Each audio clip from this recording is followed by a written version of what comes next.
My name is Juan Ignacio Checa. I'm a BBA student from Ecuador in IEU University.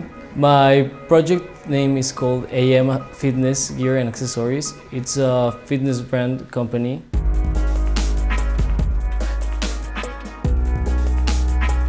I go to the gym. I'm a power builder. And basically one day I was going to the gym with my bag and I had a protein shake spill in all my clothing, all the bag. Everything smelled terrible and my AirPods died. So basically that was the moment I was like, something has to change. I'm gonna come up with the perfect gym bag, and I wrote it down and sent my application to the startup lab.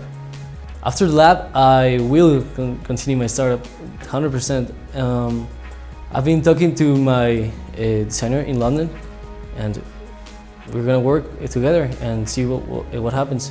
I would recommend this lab to future students 100%, but they have to have an idea from the beginning, because many other students came to the lab without their concrete ideas and that ruined them.